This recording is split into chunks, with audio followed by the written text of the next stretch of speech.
Hello Internet, my name's Frankie, welcome to the channel, and in this video we are making a habitat for the black and white ruffed lemur and a restaurant that's going to overlook the alligator enclosure we made in the last video.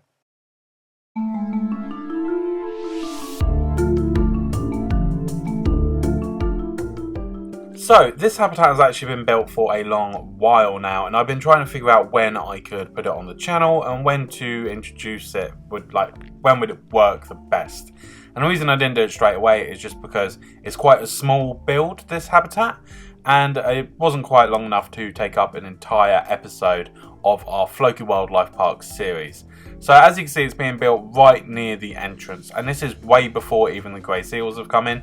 We've got very limited funds at this point, so I have to actually play the game with it playing in the background. Normally I pause it when I'm building, but when the finances were this low, by the time I'd finished building the habitat, we would completely run out of money. So it's important to have it running in the background, because otherwise things would go a little bit wrong. I declare bankruptcy! And just like the majority of this entrance for our zoo, this area is actually inspired by Drusilla's Park. And something that they have is right by the entrance, a enclosure for their capuchin monkeys. And this is an area where you've got mainly a glass viewing gallery for our guests as they walk around it. There's a small area of water in the middle surrounded by some rocks and branches and climbing stuff for them.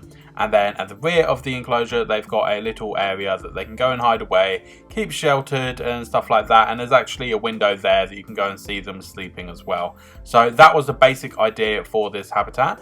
Now, it was quite interesting trying to play about with something that was so compact. Normally, I like to make big, sprawling habitats with lots of space for animals. But for this one, I was actually paying attention to the animals' needs pretty closely. If you're going to try and make a habitat that is exactly the same, well, not exactly the same, exactly the right size for your animals, then the way to find out their requirements is to go onto their Zoopedia page, and you'll be able to find the exact amount of space they need. Once you've found that, you can start to make your habitat accordingly. Now, this habitat was ever so slightly too small, but to combat this, I made it taller. And then you add some climbable platforms and stuff, well, building pieces. If you add some floor building pieces, then they will be able to use that as just general space rather than specifically climbing space. They can climb to it, and then it just becomes a second floor. So I used the back area and made it two-tiered, as in it's like 2 stories high. You've got a platform that is made up of wooden building materials that we are then going to be using various climbing parts and stuff to get up to that area. I'm going to be using the shop front window sections as little holes for our creatures to climb through, as that is plenty of space for our lemurs that will allow them to get into this area and have a nice little sheltered platform. In order to make sure that our animals have a lot of room for climbing about but can't escape the habitat, what I'm going to do is use some poles on the corners of this habitat area and have it go right up into the sky, but not quite the sky, just so that it's level with the rest of the habitat build. And then we can use some mesh pieces to fill in the gaps and make it look like a bunch of netting that hangs above the habitat. Then we can add all of our climbing pieces inside, knowing that the animals won't be able to escape. Now, getting these big sheets of mesh in place can be a little bit finicky, but if you use the advanced move tools, you should be able to do it without any real issues. The only thing that you want to make sure of is that you don't look at them at a certain angle where it's kind of head on, because they just disappear. They're so thin that you just can't see them from certain angles. So yeah, just make sure you're using the advanced move tools and it should be easy enough. Now, when it comes to building the top area, because that's just how we built the perimeter, we're going to take 2 long beams and stretch it from corner to corner. These will act as kind of a brace that you would then lay the netting across, and it will be able to drape down the sides, and that is the kind of final look that we're going for. And to make sure that this habitat does function as a habitat, we're going to need to place a barrier. And in this case, as we've made it out of our own materials, we're going to be using the null barrier. This means that this place will register as an actual enclosure rather than just a series of items that the animals can clamber over and get out of. We're going to place the habitat door right on the concrete wall that leads to the entrance, because behind that concrete wall there is our staff area where we place all of our staff buildings hidden from sight from the general public. For creating these windows at the front and side of the habitat, I'm just going to use a 2x4 piece of glass. In this case, it's one-way glass to ensure that our animals don't get too stressed out when they're inside their habitat. I just take a bit of time lining it up with the structure that we put in place before. And it's only now when watching it back that I have just thought that I didn't actually need to do this at all. If you're making this yourself and you want to keep it a bit more simple, then what I would suggest you do is just run a glass barrier through here and make sure it's set to a height where it doesn't pop out the top. It'll just fit in here perfectly fine, and you don't have to worry about trying to get everything perfectly in place like this. This was very finicky. You can save yourself a bit of trouble.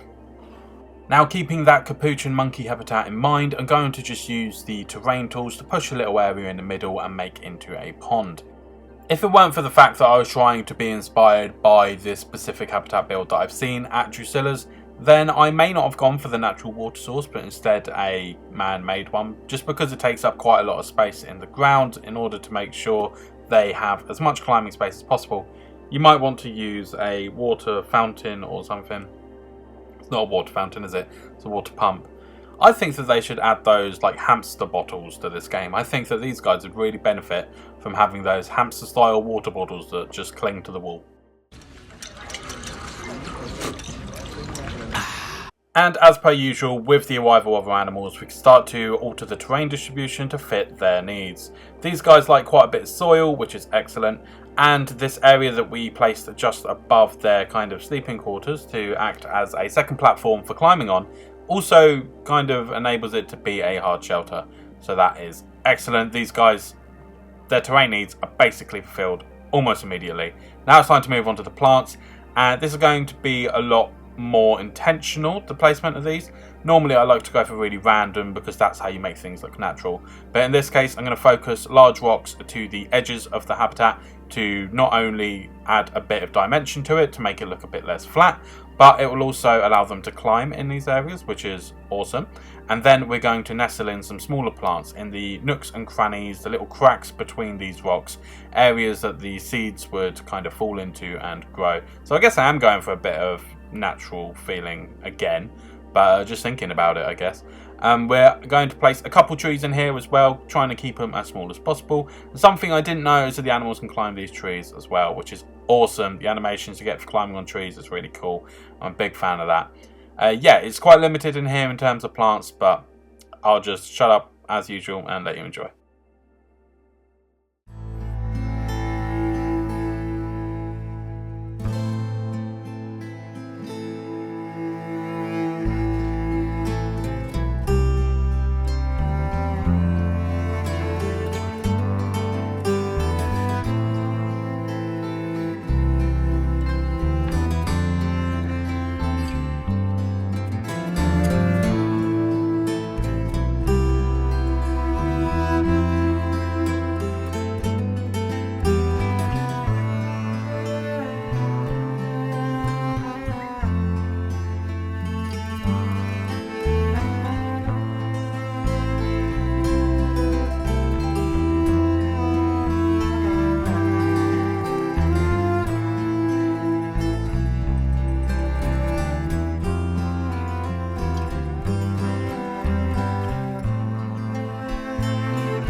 You may have noticed me building away with those climbing frames there, and I just needed to make sure that the top area was accessible, because obviously that's where they're going to be sleeping. We'll lay out a bunch of bedding up there as well.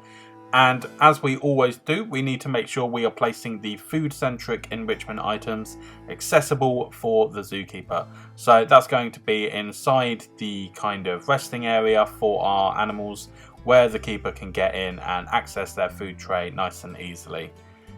In terms of the other enrichment items, they were spaced about fairly randomly, just to ensure that the animals are going to be using the whole of their habitat. On the other side of the zoo, we are going to start building our restaurant. I have not built one of these before, and this is quite a learning experience for doing it. Now, as you may remember from my alligator video, I did say that we don't want our guests to be getting up close and personal with the alligators. Instead, they're going to be viewing them from above. And this is one of the ways we're going to have them do it. I had the idea to build a restaurant that would then go down onto an area of land that slopes down a little bit and have a raised seating area, somewhere that they can have a little meal and then look at the alligators from there as well. So, my tips for building a restaurant. I'm not going to talk you through exactly what I did, just because it's quite a long-winded and bit back and forth kind of process, because I was figuring it out as I went. But first thing that I would suggest you do is place your restaurant building and then build out from there. The pathing, as always, can be quite difficult to get to work. So what I would suggest you do is place your flooring items around the restaurant, as in you pick the building tiles, the building pieces that are square, the floor pieces, and you wrap your building and start to make the footprint of your building using the floor pieces. Once you've established where you want your building to be laid out, you can go to your pathing options and then select align to grid, and then you will be able to build exactly in place of where you have put down the flooring tiles, and that will enable your customers to walk all around your restaurant, not getting lost or not being able to access certain areas and stuff. It will work completely fine. I used all modern build pieces for this restaurant, as I wanted it to fit the vibe that we've been going for our entrance and stuff, and our staff buildings. They've all been made out of these types of materials. Yeah, there's nothing too fancy to this build. There's a lot of back and forth of figuring things out. The orientation of the restaurant building is a bit strange, because the guests have to walk up a kind of corridor in order to access the counter. Then they disappear around a corner and just appear at a table, which is completely fine, but I feel like maybe I should have turned my restaurant area around. I'm not entirely sure. I end up liking how it looks, that you can see straight into the kitchen and see what the chefs and cooks are working on. I really like that aspect. So I'm not going to talk too much through this. I'm just going to put it in time lapse, sit back and let you guys enjoy.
next day when I came back to add some decorations and stuff, I got my community challenge reward, so I thought I'd show this to you guys. And we got the pronghorned antelope. I didn't actually have any plans to use this animal in this zoo, but as we have this temperate zone up here, and I know that I want the American bison, I think I might as well use them in that habitat. And with just the finishing touches of a few extra decorations on our restaurant, it is complete, so let's have a look at some grand reveals.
Thank you so much for having watched this video. If you enjoyed it, please give it a thumbs up and consider subscribing to the channel to see more zoo builds in specifically Floki Wildlife Park.